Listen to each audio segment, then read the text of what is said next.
Con 38 votos afirmativos y 29 negativos y una abstención resulta aprobado.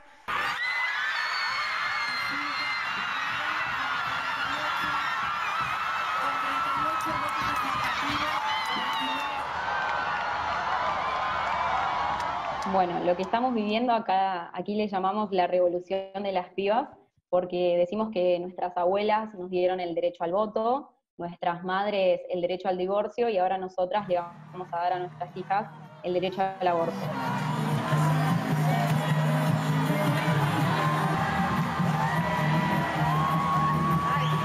Muy emocionada, es un día histórico.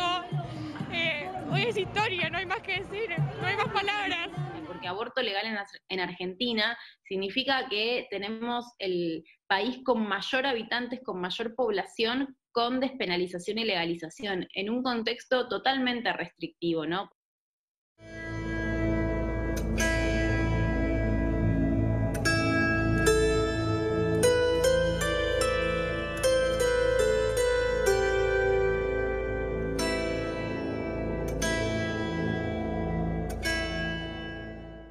En el caso peruano no se permite el aborto, salvo una circunstancia excepcional.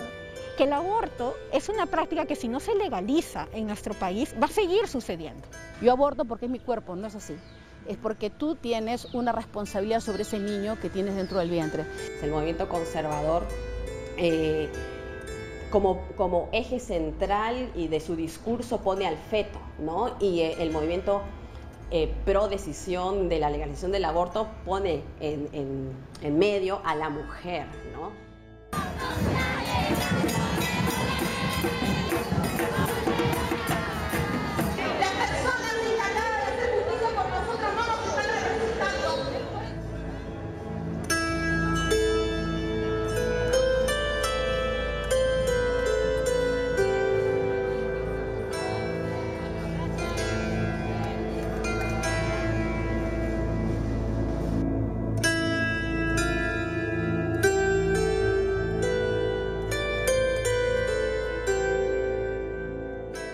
Yo creo que es parte de un proceso irreversible, que tarde o temprano vamos a tener que también discutirlo incluso en nuestro país. La libertad de decidir sobre el cuerpo o la preservación de una vida. Dos posturas opuestas frente al aborto, una práctica que abre un gran debate y polariza a la sociedad en Latinoamérica. Un tema ante el cual cada vez es más difícil no tomar una postura, sobre todo en tiempos donde empiezan a darse cambios en países de la región. Mirabella, Olaya, Lovera, Crexel, Ernesto Martínez, González, María Miércoles Teresa. 30 de diciembre, el Senado argentino aprobó la interrupción legal del embarazo, libre de causales hasta la semana 14 de gestación. Fueron 38 votos a favor, 29 en contra, una abstención. Momento histórico, representado en abrazos y celebraciones en las calles de Buenos Aires.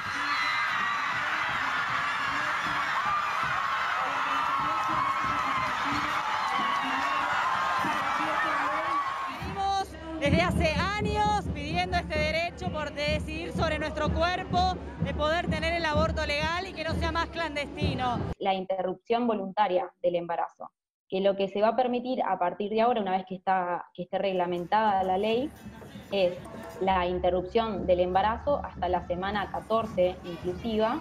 En el caso argentino es absolutamente libre, no hay ninguna regla.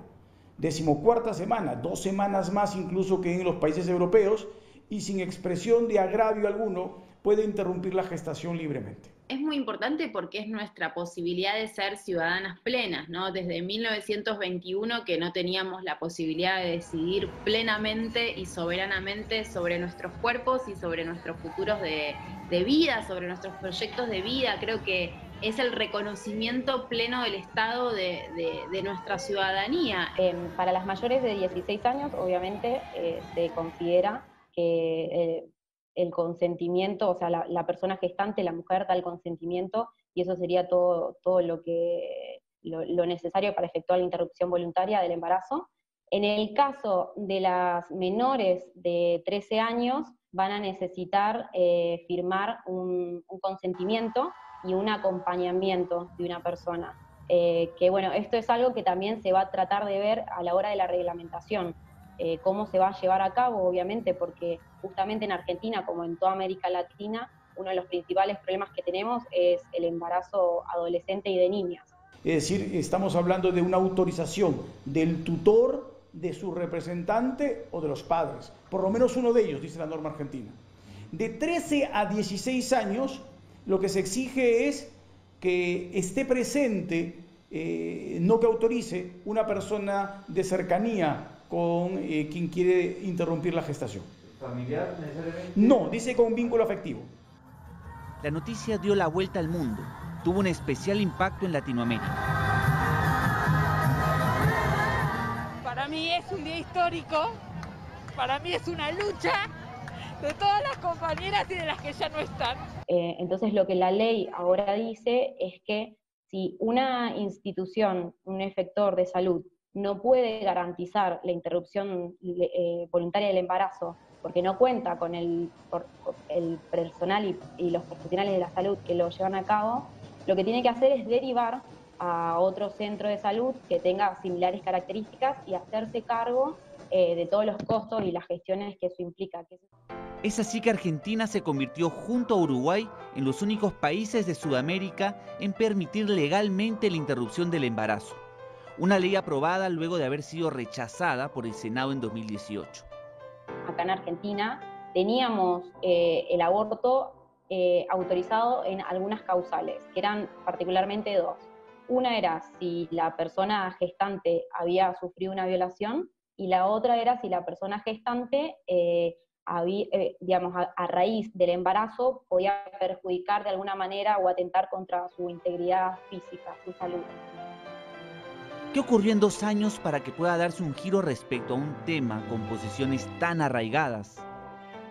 Esta vez lo que se aprobó fue un proyecto del Poder Ejecutivo enviado por el Presidente de la Nación que toma y retoma, y eso es importantísimo, parte de las discusiones y de las propuestas que venía haciendo la Campaña Nacional por el Derecho al Aborto Legal, Seguro y Gratuito. El hecho de que un presidente envíe un proyecto le da una fuerza y una potencia diferencial a esta iniciativa que ordenó de alguna manera el Congreso para que sea ley. Creo que esa es la principal diferencia. La cuestión también de que ahora tenemos muchas más mujeres en política, que es algo que igual venimos luchando hace muchos años, pero para que te des idea, por ejemplo, ahora en la Cámara de Senadores, 38 personas votaron a favor y 29 en contra. De esas 38 que votaron a favor, la mitad fueron mujeres y la mitad fueron varones. En cambio, de las 29 personas que votaron en contra, si no me equivoco, 21 eran varones, solo el resto eran mujeres. Marea Verde, movimiento feminista argentino que se ha extendido a otros países de Latinoamérica, tuvo un rol muy importante.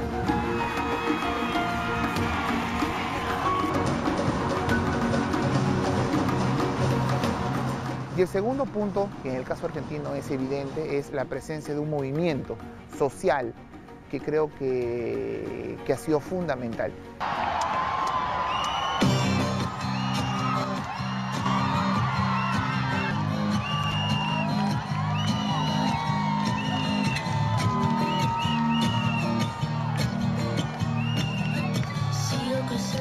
La campaña tiene 15 años de historia, ¿no? Son 15 años de insistencia en este derecho. En Argentina, 7 de cada 10 jóvenes apoyan la despenalización y legalización del aborto. Esto es algo que se dio después de la discusión de 2018. Nosotras decimos que lo que sucedió en 2018 fue una despenalización social, fue sacar del closet al aborto, ¿no? Que deje de ser un tema tabú. La Argentina, a partir de hoy, es un país más libre, es un país más igualitario y es un país mejor. Hay mucha participación política de todas las generaciones, diría, no es solamente algo propio de la juventud. La juventud es una foto de toda la película, pero hay participación política de distintos sectores etarios y de distintos grupos. Aprobada la ley, queda pendiente el reglamento para que entre en vigencia. que viene un momento de formación de los y las profesionales de la salud. Creo que eso va a ser lo más interesante, lo más desafiante. Incluso ya se habla en la propia norma de la posibilidad de que los médicos de las instituciones públicas puedan realizar objeción de conciencia. Si son médicos formados y de acuerdo a sus concepciones ellos no pueden realizar un aborto, pues no lo harán y lo derivarán de un profesional que sí lo pueda hacer. Que es imposible que haya objeción de conciencia en el tratamiento post-aborto. El tratamiento sanitario post-aborto ya no está buscando de ninguna manera pues, afectar la vida del neonato y por lo tanto ningún médico puede negarse a tratar a una paciente post-aborto.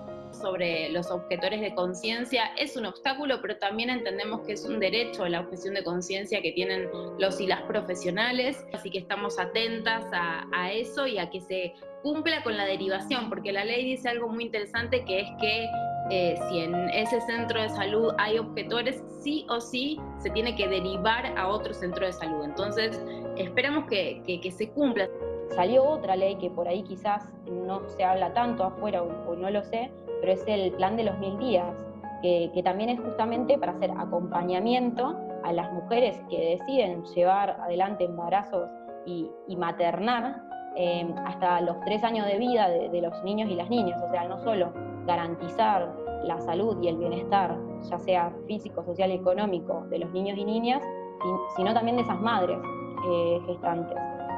Actualmente en Sudamérica, salvo Uruguay y Argentina, existen restricciones legales para el aborto. El Perú es uno de los países que más restringe esta práctica. En otros países, las pocas causales que lo permiten varían.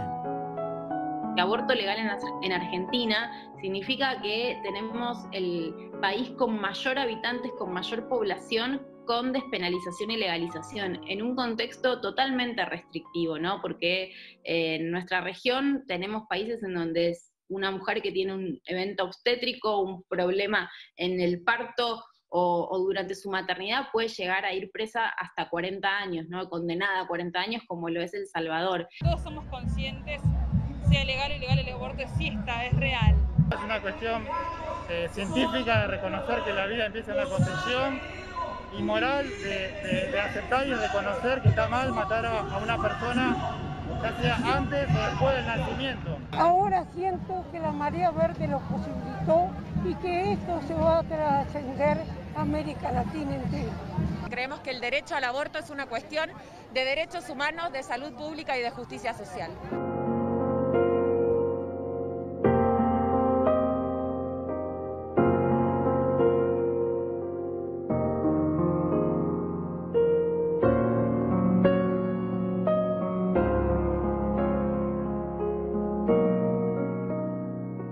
En Latinoamérica existen todo tipo de legislaciones, desde las más permisivas hasta las más restrictivas, digamos, ¿ok?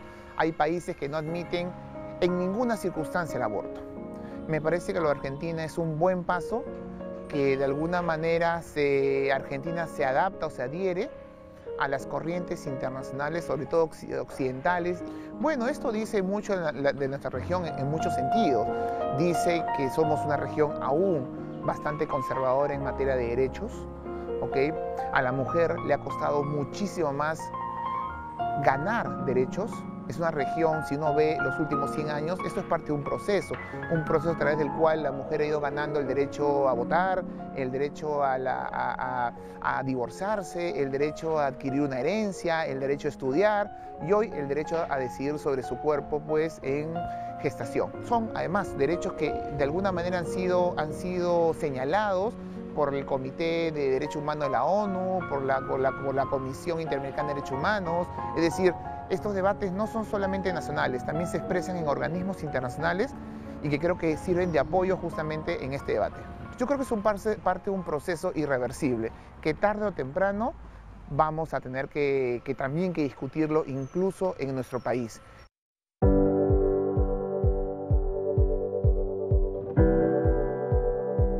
Las voces de quienes lucharon por la legalización del aborto en Argentina generan un eco que se siente en la región. Aunque han ocurrido algunas manifestaciones y posturas al respecto en el Perú, estamos preparados para iniciar el debate.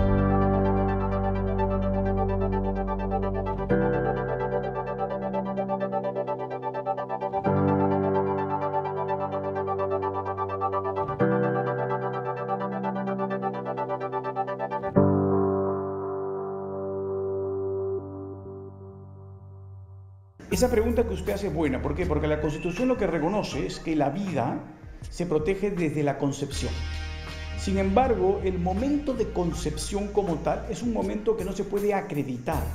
Esta ley realmente se tiene que ampliar porque esta ley solamente involucra un aborto terapéutico en caso de que la vida y la salud físico-mental de la mujer esté en riesgo.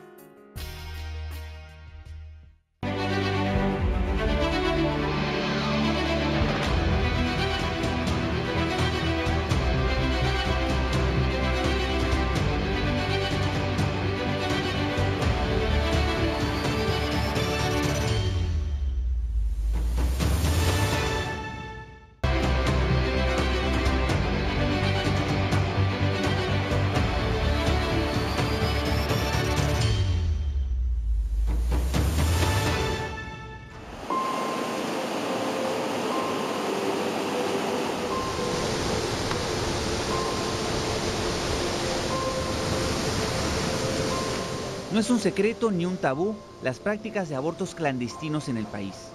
Mujeres que han perdido la vida en la búsqueda de la interrupción del embarazo. La Constitución inicia diciendo el fin supremo de la sociedad es la vida humana. A partir de allí lo que se construye es una prohibición expresa del aborto. En el caso peruano no se permite el aborto salvo una circunstancia excepcional que está prevista en el Código Penal denominado el llamado aborto terapéutico.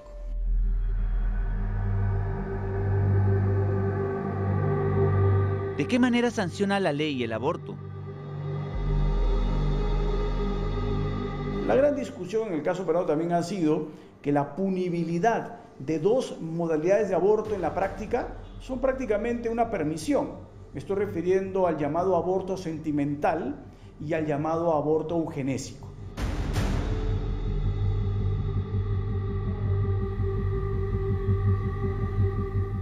El sentimental es el aborto que se permite, que tiene una menor sanción. Imagínese usted, 3 meses de pena privativa de libertad no es nada, prescribe antes que se inicien las acciones, cuando la víctima ha sido objeto de agresión sexual.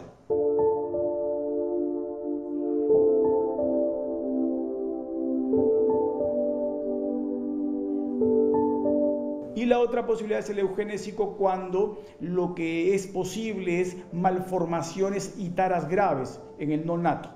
Ahí se habla de un aborto que va a tener una pena de hasta 3 meses. Pero como vuelvo a repetir, ese delito prescribe prácticamente a los 4 meses y medio.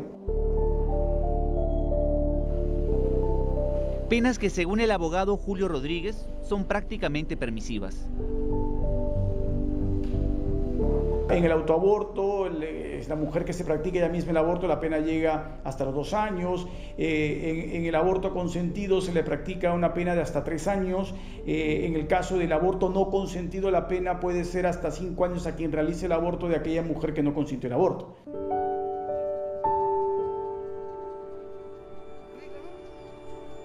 Si el fin supremo de la sociedad, según la Constitución, es la vida,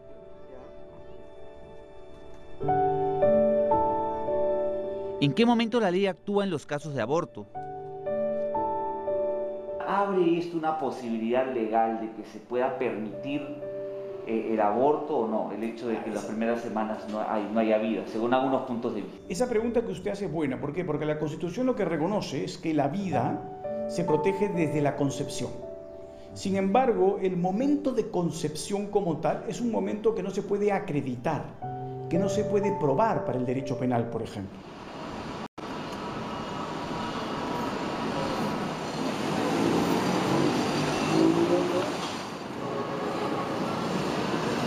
Por lo tanto, hay un periodo, un lapso, que puede ser pues de algunas semanas, 10 días, dependiendo del caso, en donde el óvulo fecundado está en tránsito a la anidación, es decir, a quedar enclaustrado en el útero. A partir de ese momento el derecho penal castiga, porque es un momento cierto, es un momento que se puede probar. Esa es la razón por la cual, por ejemplo, los métodos que impiden la anidación para el derecho penal son métodos absolutamente válidos. No obstante, por ejemplo, para la Iglesia son métodos que son impropios. Como el cáliz. volvió a dar gracias, nueva y eterna. Pero ese periodo de tiempo no puede probarse. Entonces, el derecho penal no puede castigar sobre especulaciones, sobre conjeturas. Tiene que castigar respecto a hechos concretos. Y lo concreto y probado es el momento de la anidación. Entonces el debate empieza. Es en ese punto, sobre el inicio de la vida, en el que basan sus argumentos quienes están en contra de la legalización del aborto. En el Código Penal peruano está tipificado el delito de aborto. No se puede promover el aborto como política pública ni como ley, porque esto ya constituye delito de apología del delito de aborto.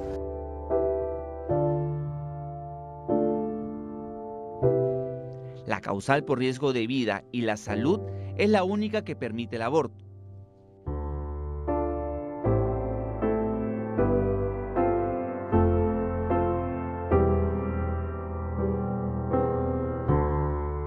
Es una causal que está despenalizada desde 1924 y que tiene un protocolo, que es una guía de cómo deben actuar los médicos cuando suceda un caso, ¿no? Y en este caso las mujeres, o en el caso de las niñas, por ejemplo, sus madres o sus padres, sus tutores, quienes consideren que la salud y la vida de la niña está en riesgo, como puede ser, por ejemplo, en el caso de un embarazo en niñas que es producto de violación, podrían, digamos, solicitar que se evalúe el aborto terapéutico por la causal salud, ¿no? En la guía se hizo la precisión de 11 causales, ¿ok?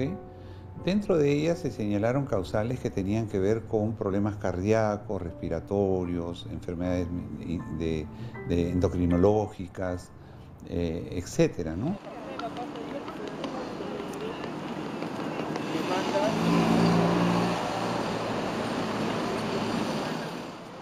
Le pongo un ejemplo. Una mujer que tiene una insuficiencia cardíaca se embaraza, perfecto, pero cuando tiene 24, 25 semanas, 30 semanas, o sea, un embarazo más avanzado, el volumen sanguíneo que va a manejar la gestante por la propia fisiología de la gestación es mucho mayor. Entonces su volumen va a ir dándole mayor insuficiencia cardíaca. Entonces, en algunos casos, ¿no es cierto?, se precisa de que esto, si sigue así, la mujer se puede morir. Ese caso, por ejemplo, corresponde a un aborto terapéutico.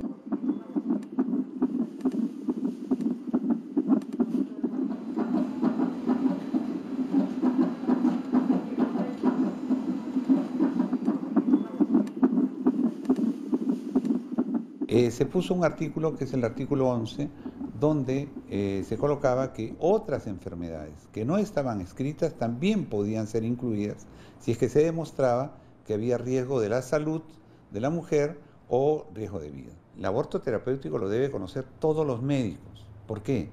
Porque el ginecólogo finalmente es el que tendría que hacer la interrupción de la gestación.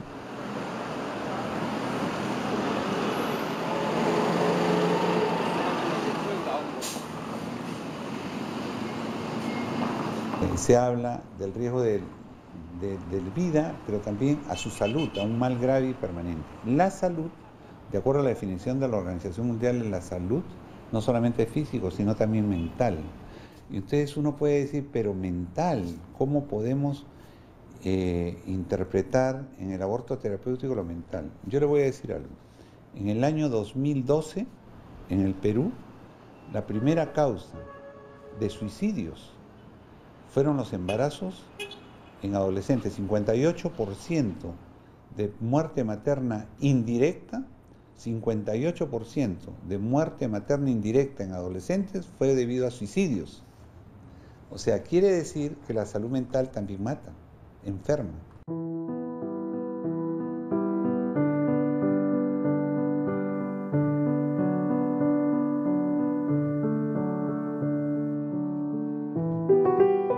Existe la guía para el aborto terapéutico, además de las leyes con sanciones no muy altas.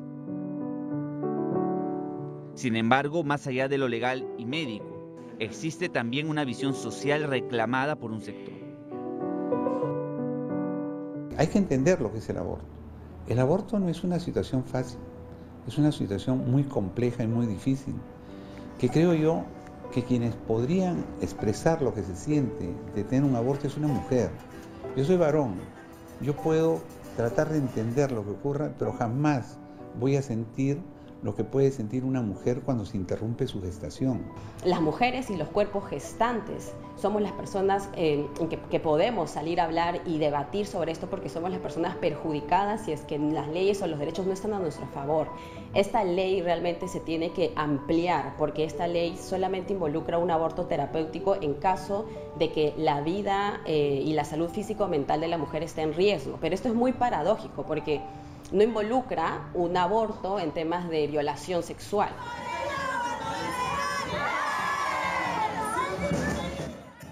Bueno, en Argentina se ha aprobado una ley que es claramente inconstitucional, vulnera todos los tratados internacionales de derechos humanos que Argentina ha suscrito. En Perú no se puede legalizar el aborto porque tú no puedes legalizar un crimen de lesa humanidad. El aborto, en la manera como lo están manejando como política de Estado, promoviéndola desde el aparato del Estado y desde el sector privado, los organismos no gubernamentales, está simplemente incurriendo en hacer apología de un delito. Sobre las mujeres que acuden a realizarse un aborto clandestino, no solo recae una sanción penal.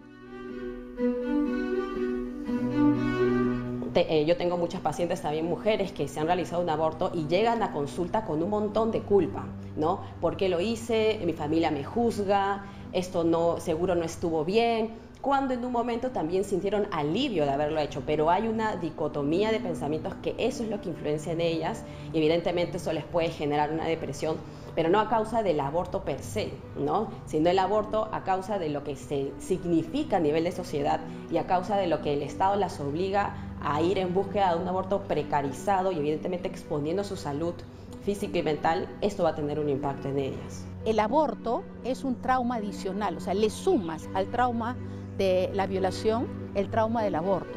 El aborto no es ya me libré de lo que tenía en el vientre. El aborto genera un shock emocional, un trauma a la mujer para toda la vida. Alrededor de 1 millón de peruanas abortaron en 2019, según un estudio de Promsex. Todas ellas en la clandestinidad exponiendo sus vidas, con una ley vigente y efectos graves sobre ellas. ¿Cómo solucionar este problema? ¿Cuáles son las posturas y opiniones sobre un enorme problema que llevan las mujeres en el Perú?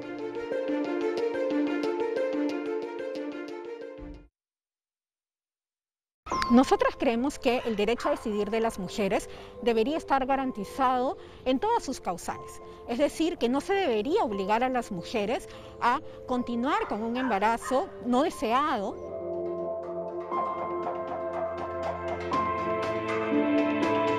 Yo aborto porque es mi cuerpo, no es así.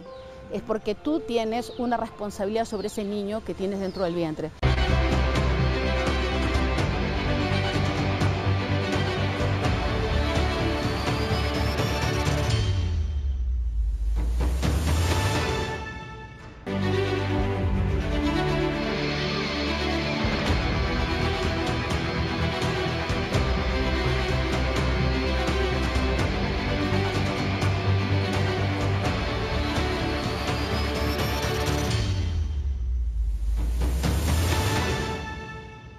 Cuando una mujer gesta, no es una situación que sucede de la noche a la mañana, unos 9 meses donde hay cambios hormonales, donde hay cambios del cuerpo, donde hay cambios emocionales, y peor aún cuando estamos hablando también de una menor de edad. Entonces, estos argumentos, ¿no?, de las personas que están en contra del aborto, yo diría en contra de la prodecisión de la mujer, obligarlas a gestar, obligarlas a parir es tortura.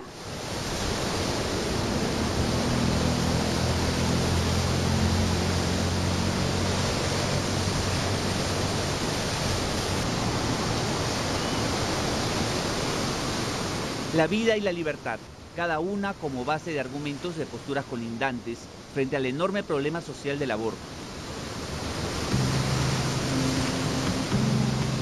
Hemos llegado a unos niveles donde estamos discutiendo si legalizar o no el aborto. O sea, cuando una sociedad ha llegado al nivel de discutir legalizar los crímenes de lesa humanidad, es porque ha pisado fondo en lo que es la conciencia moral de su nación.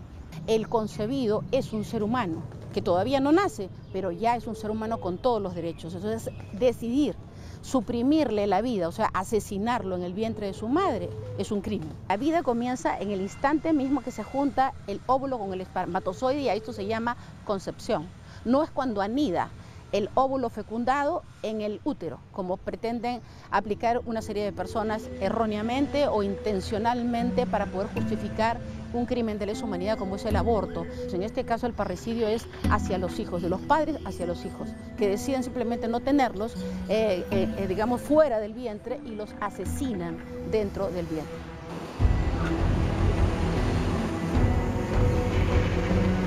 La libertad de elegir sobre el cuerpo de una misma y sus efectos ha sido no solo el argumento principal en Argentina para quienes lucharon por la legalización del aborto.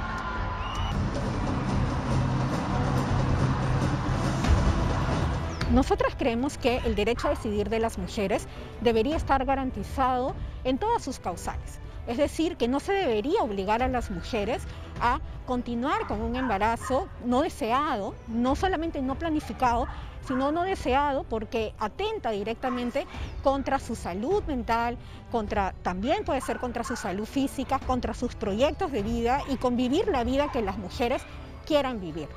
¿Cuántos anuncios vemos en las calles de esto de se regulariza de atraso menstrual, por ejemplo, ¿no? A vista y paciencia de todo el mundo, ¿no?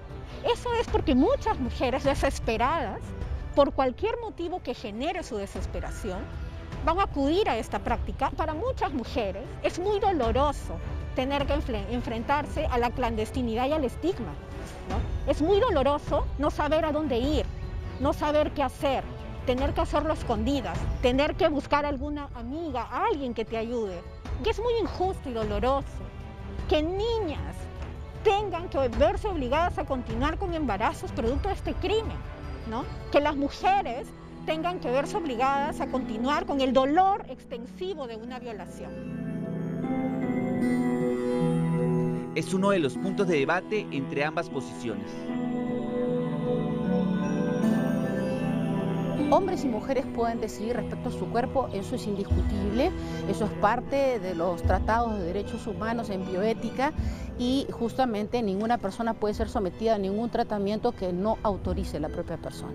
Pero cuando estamos hablando de un aborto o la terminación de un embarazo o el asesinato de un niño en un vientre, esto implica que tú estás decidiendo sobre la vida de otra persona. Es mentira y es despreciar mucho la vida y las decisiones de las mujeres, de que las mujeres automáticamente se apruebe la despenalización del aborto en nuestro país, pudieran salir corriendo a hacer esa práctica. Yo aborto porque es mi cuerpo, no es así. Es porque tú tienes una responsabilidad sobre ese niño que tienes dentro del vientre. Y no se puede pues establecer un derecho sobre el hacer daño o quitarle la vida a un ser humano. Que aprenda el gran valor espiritual y moral de asumir con entereza la protección de esa vida y entregarle a quien lo pueda criar. No sabe la bendición que va a venir sobre esa mujer que sea capaz de actuar con esa entereza espiritual y moral. Lo contrario, más bien, es sumarle, como le digo, al trauma de la violación, el trauma del aborto, del asesinato de su propio hijo. Porque puede ser el hijo de la violada, hijo del violador, pero también es hijo de la mujer que lo tiene en el vientre. Lo primero que hay que pensar es que definitivamente no es un hecho fácil. Lo ideal sería que las mujeres no se vieran en la necesidad de tomar una decisión, que no es una decisión fácil tampoco, ¿no? Por eso es que nosotras pensamos que se tienen que fortalecer las políticas de educación sexual, que se tiene que garantizar que la anticoncepción oral de emergencia sea brindada a todas las personas, a todas las mujeres, adolescentes que lo requieran. Por eso es que nosotras insistimos en que particularmente en el caso de violación sexual debería ser una causal por la cual el aborto debería estar despenalizado, toda vez que la violencia sexual es un grave problema en nuestro país, pero además que la gran mayoría de víctimas de la violencia son niñas, ¿no?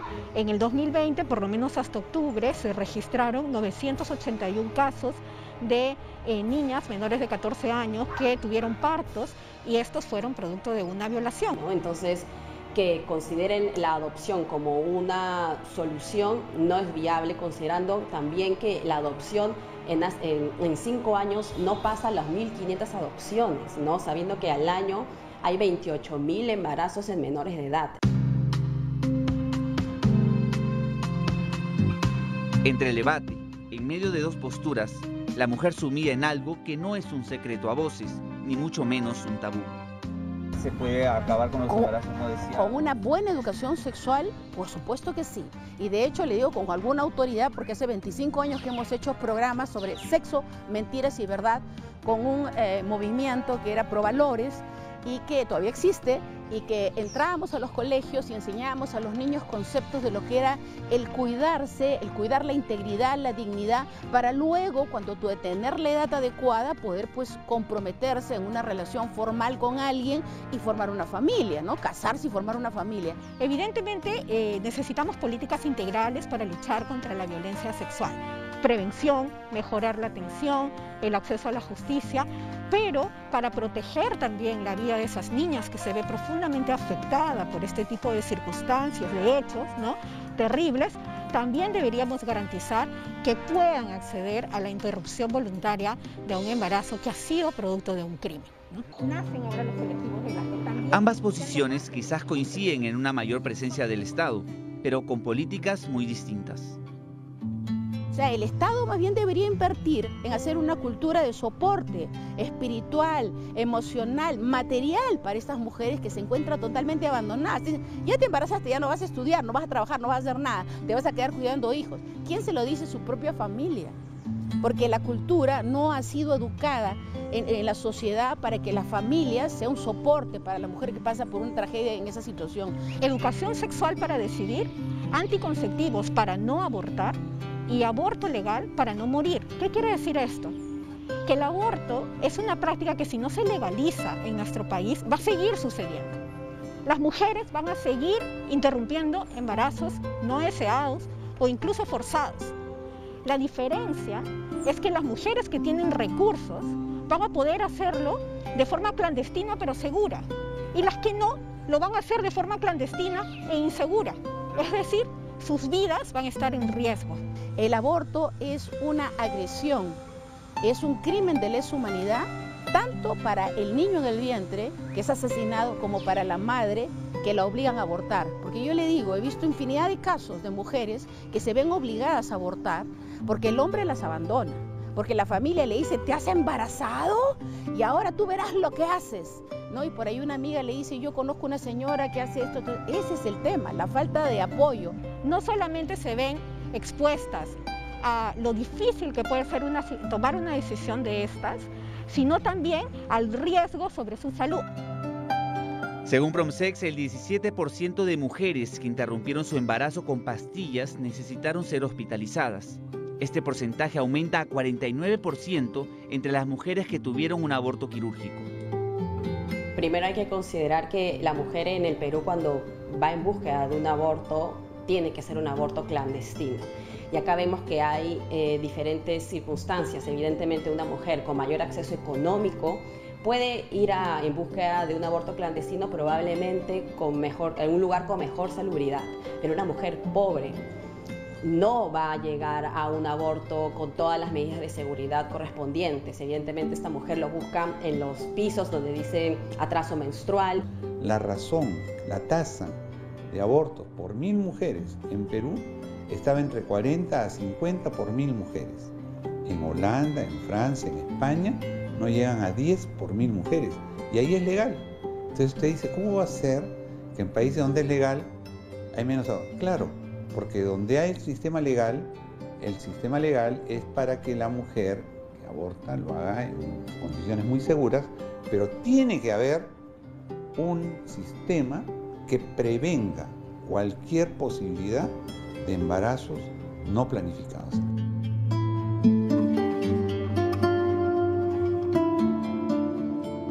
En el caso argentino es evidente, es la presencia de un movimiento social que creo que ha sido fundamental y que en el caso peruano también existe.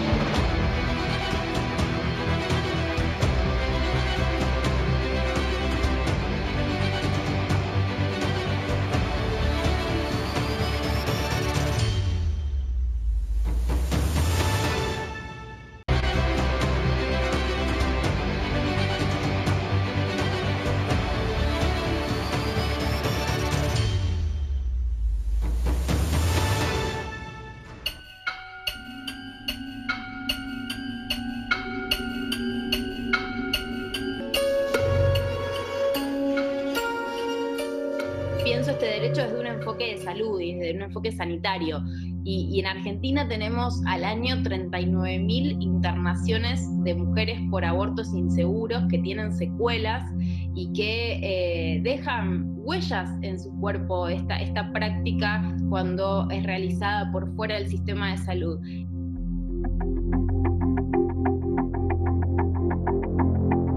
Bienvenido sea el debate sobre el comienzo de la vida, el fin o lo que sea, pero a mí lo que me preocupa ahora es dar respuesta a esas situaciones que son críticas y que se nos va la vida en eso, se nos va la vida en un aborto inseguro cuando el Estado nos da la espalda. Entre 350.000 a 500.000 abortos se practican al año en Argentina. En 2018 se registraron 35 muertes a consecuencia del aborto. Con la ley aprobada por el Senado, se espera reducir estas cifras en medio de una polarización que aún persiste en el país sudamericano. En el caso argentino es evidente, es la presencia de un movimiento social que creo que ha sido fundamental y que en el caso peruano también existe y lo hemos visto en las marchas que han ocurrido en nuestro país en los últimos años y ese movimiento social puede ser fundamental para el logro de estos derechos de cara al futuro de nuestro país.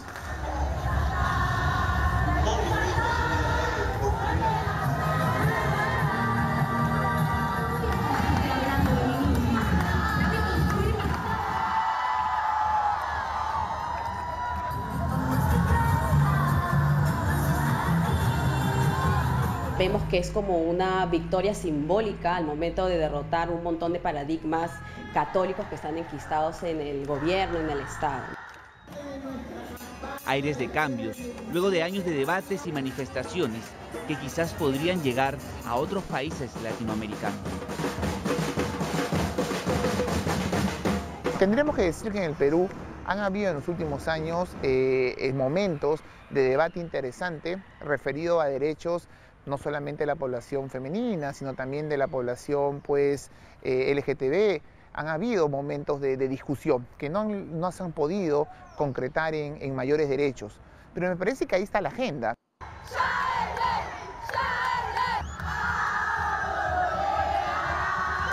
Hay un proyecto legislativo en el Congreso de la República que está todavía pendiente de discusión desde el Congreso anterior, que digamos el actual es una continuidad en términos legales, digamos, y que debería ser discutido y que aborda la despenalización por causal violación, pero además de otras políticas también de servicios y políticas preventivas.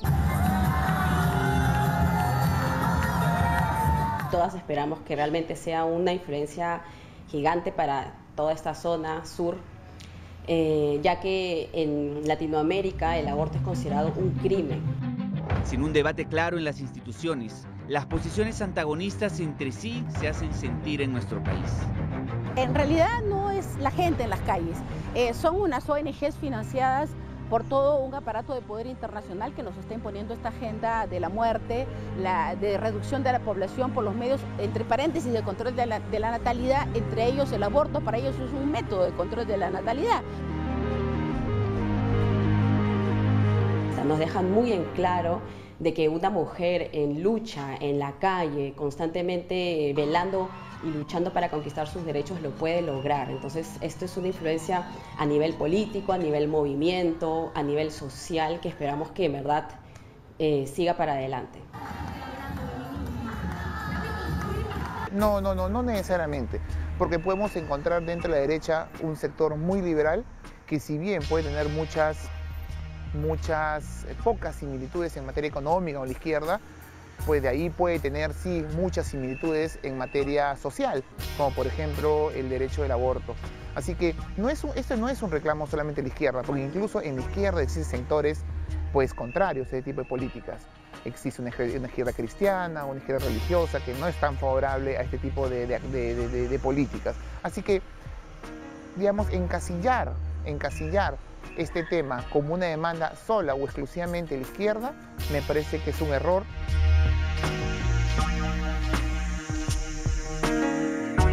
El movimiento conservador,